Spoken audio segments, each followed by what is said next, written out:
አደረጃጀቶች ወደ አንድ መተው የአማራ ፋኖ ብሔራዊ ንቅናቄ በሚል መጠሪያ በይፋ መመስረታቸውን አስታውቋል። የንቅናቄው መመስረት ትግሉን ያፋጥነዋል፣ የአገዛዙን እድሜም ያሳጥረዋል ተብሎ ይጠበቃል። ተስፋ ያደረጉ የአማራ ተወላጆች እንደዚሁም ትግሉን የሚደግፉ ኢትዮጵያውያንም የደስታ ስሜታቸውን እየገለጹ ነው። አመራር መርጦ ወደ ስራ መግባቱንም ንቅናቄው አስታውቋል። የመጀመሪያውን የፖሊት ቢሮ ስብሰባ በዛሬው ዕለት ማከናወኑን አስታውቋል። በአመሰራረቱና በአንዳንድ ጉዳዮች ዙሪያ ከአማራ ፋኖ ብሔራዊ ንቅናቄ ተቀዳሚ ምክትል ሊቀመንበር ከአርበኛ መከታው ማሞ ጋር አጠር ያለ ቆይታ እናደርጋለን። በጣም አመሰግናለሁ አርበኛ መከታው ማሞ። እንግዲህ ብዙ ስራ አለባቸው። የተወሰኑ ደቂቃዎችን ከስራ ላይ ወስጄ ነው እንግዲህ አስተያየት እንድትሰጠኝ የጋበዝኩ። በቅድሚያ እንኳን ደስ አላችሁ ለማለት እወዳለሁ። እንኳን ደስ አላችሁ። መልካም መሳይ።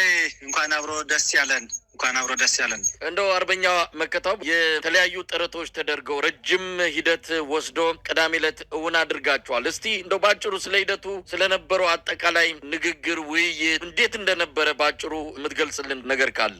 አመሰግናለሁ። እንግዲህ ያው ይታወቃል የአማራ ፋኖ ለብዙ ወራቶችን ያደረግንበት ሁኔታ አለ ይሄንን አንድነት ለማምጣት። ከዚህም አለፍ ብሎ በዚህ 3 እና 2 ዓመታት ውስጥ በሁለት ጎራ ሆነን ስንታገል ቆይተናል። ይህም ሁለት አይነት አደረጃጀት ያው ብዙ ውጣ ውረዶችን አስከፍሎናል። ነገር ግን የአማራን ሕዝብ በአጭር ጊዜ የነበረውን አደጋና ያለበትን የህልውና ችግር ለመቅረፍ አንድ አማራዊና አንድ ድርጅት ፈጥረን አሁን ካለበት መከራ ለማውጣት በቅንነትና በመመካከር በጥቅሉ ያለንን የአንድነት ፍላጎት ሁላችንም ራሳችንን አሸንፈን የህዝባችንንና የሰራዊታችንን ስነ ልቦና በመረዳት እንዲሁም እዚህ መከራ ውስጥ የገባውን የአማራን ህዝብ ጭቆናና ግፍ እየተፈጸመበት ያለውን የአማራን ህዝብ በአጭር ጊዜ ከላዩ ላይ ለማላቀቅ ሁላችንም ራሳችንን ዝቅ አድርገን ቅድሚያ ለትግሉ ቅድሚያ ለህዝብ በመስጠት ህዝባችንም ሰራዊታችንም ሲጠይቀው የነበረውን አንድነት ለማምጣት እንዳልኩት በቅንነት በፍቅር ሁላችንንም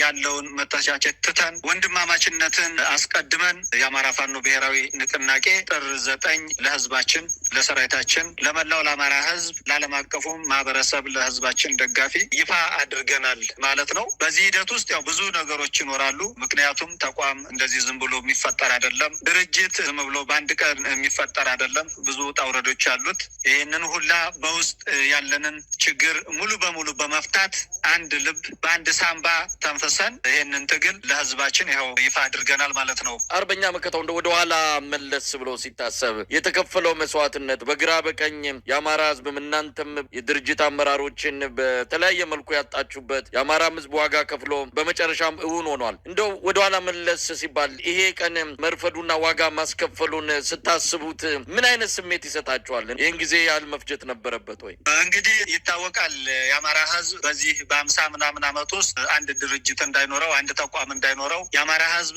ተበታትኖ እንዲቀርና እንዲሁም እንደ ባዕድና እንደ መጤ እንዲታይ ተደርጓል። በዚህ 50 ምናምን ዓመት ውስጥ ማለት ነው። የዚህን የ50 ምናምን ዓመት ሴራ በጣጥሶ በዚህ 2 ዓመትና 3 ዓመት ውስጥ አንድ ድርጅት መፍጠር ማለት ቀላል ነገር አይደለም። አማራ ሲባል ትልቅ ህዝብ ነው፣ ህግ አክባሪ ነው። አማራ እንግዲህ ታሪኩ ብዙ መዘርዘር ይቻላል። አንዳንድ የነበሩ የልዩነት መንገዶች መፈጠር የለባቸው ነበር። እነኚህ ሙሉ በሙሉ እናምናለን። ነገር ግን ከሴራው አገዛዙም እንዲሁም ደግሞ አማራ መስለው በስምም በመናገርም የአማራን ቋንቋ በማወቅ ሁሉ ነገር አማራ ሊመስሉ ይችላሉ። በብዙ የተተበተበን ሴራ በጣጥሰን ነው በዚህ 2 ዓመት ውስጥ ያመጣ ነው ማለት ነው። ይህ ሲባል በቀላል የሚመጣ አይደለም። ብዙ መስዋዕትነትን አስከፍሏል። ብዙ ነገሮችን አሳጥቶናል። ይህም እንዳለ ሆኖ ግን ከነበረበት የአማራ መከራና የአማራ ሲቃይ ከነበረበት ሴራና ትብትቦችን እንደ ሸረሪት ድር በየዙሪያው በየውስጡ ብዙ ያደሩ ሴራዎች ነበሩ። እነኛን በጣጥሶ መምጣት ቀላል አይደለም። ነገር ግን እንደ ህዝብ እንደ ታሪክም እንዳልኩት የአማራ ህዝብ ብዙ ዘመናትን ሲያስተዳድርና ህዝብን መልክ አስይዞ ሀገር ሰርቶ ከተማ ቆርቁሮ የነበረ ቢሆንም ከዚህ ከትልቅ ህዝብ ይሄንን ሁኔታዎች ማሳለፍ የለብንም ነበረ። ነገር ግን አሁን የሆነው ሆኖ በአጭር ጊዜ መሳካቱ አሁንም ከምንም በላይ ደስታ ነው ብዬ ነው ማምነው። እኔ ወደፊት ያለውን ነገር ብዙ ዋጋ ብዙ ነገሮችን እንትን ብለናል። አሁን የምንክሰውና ይህንን በአጭር ጊዜ እስካሁን ወደኋላ መለስ መለስ ብለን የምናያቸውና ብዙ ነገሮች ያጣናቸውን በአጭር ጊዜ ለመካስ ነው አሁን መጣር ያለብን ብዬ ነው የማስበው። እንግዲህ የህዝቡን ስሜት የሰራዊቱንስ አቀባበል እንዴት አያችሁት?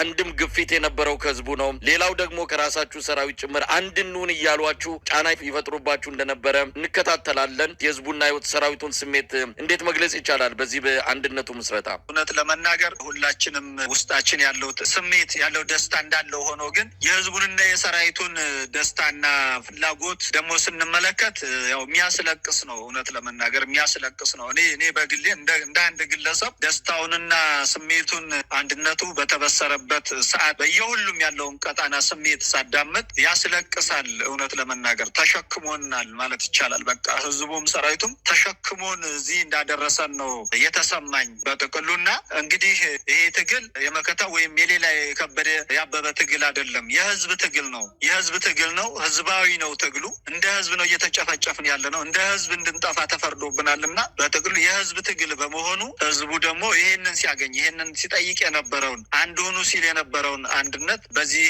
እለት አንድ ሆኖ በማየቱ የተሰማውን ደስታ የገለጸበትን ደስታ እውነት ለመናገር ከምንም በላይ በጣም የሚያኮራና የሚያስደስት ሆኖ ነው ያገኘ ነው። መሳይ ሌላው በዚህ አስተዋጽኦ ያደረጉ አካላት አሉ። በእርግጥ በመግለጫችሁ ላይም ምስጋና ያቀረባችሁበት ሁኔታ አለ። እንግዲህ መሳይ ያው በእኔ አቅም የሚገለጽ አይደለም። እንግዲህ የአማራ ህዝብ ነው ሊያመሰግናቸውም ታሪካቸውንም ሊገልጽ የሚችለውና እንግዲህ እንደ አንድ ድርጅት አመራር ከምንም በላይ ላመሰግን የምወደው አማራ ያው እንግዲህ ባህል አለው፣ ወግ አለው፣ እንዳልኩት መልካም ስነ ስርዓት ባለው እነኚህ ሰዎች ከአማራ አብራክ የወጡ የአማራ እንቁ ልጆችና ምሁራኖች ስለሆኑ እጅግ እኔ በእኔ ቃል አይደለም የሚገለጸው። እንግዲህ መላው የአማራ ህዝብ ይወዳቸውና ይህን ልፋታቸውን ነገ ለህዝብ ይፋ አድርጎ ሊያመሰግናቸው ይችላል ብዬ አስባለሁ። ሁሉን ነገር በማቻቻል ሁሉን ነገር በመገሰጥ ሁሉን ነገር ወደፊት የምንድንበትን አንድ እንደሆነ ሁሉን ነገር በማሳየት እንዲሁም ካላቸው ልምድ ካላቸው አሰራር በአጠቃላይ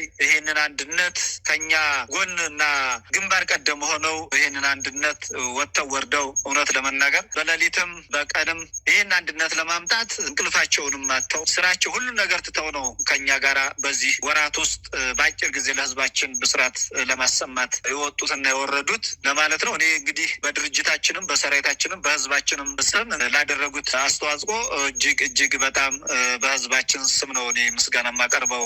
መሳይ አርበኛ መከታው እንግዲህ የስልጣን ክፍፍል ተደርጎ ሁሉ ነገር ተጠናቆ አንዳንድ ሌሎች ስራዎችን እየሰራችሁ እንዳለ መረጃውን ሰምቻለሁ። ለማንኛውም የአማራ ህዝብ አንድነታችሁን ሲጠብቅ ነበር። አንድነቱ መጣ። እንደው ምን አይነት የአንድነት ድርጅት ነው አሁን የአማራ ህዝብ ያገኘው? ይሄ አዲሱ ብሔራዊ ንቅናቄን ስትገልጸው ምን አይነት ነው? ከትግልም ከተለያዩ ነገሮች አንጻር ይህንን ድርጅት እንዴት ትገልጸዋለህ? እንግዲህ ይህን ድርጅት ልገልጽበት የምችለው የአማራ ህዝብ ለረጅም ጊዜ ተበታትኖና ተነጣጥሎ በተናጠል እየተገደለና እየተጨፈጨፈ ሰሚ የለውም ነበር። አንድ ጊዜ ሆነ ሚዲያ ላይ ወጥቼ አማራ አባት የለውም ብያለሁ እና አሁንም ይሄ ድርጅት ለአማራ ህዝብ ጥላ ከለላ መዳኛ ሆኖ ወደፊት እንደ ህዝብ የሚኖርበትና እንደ ህዝብ ነጻነቱን አግኝቶ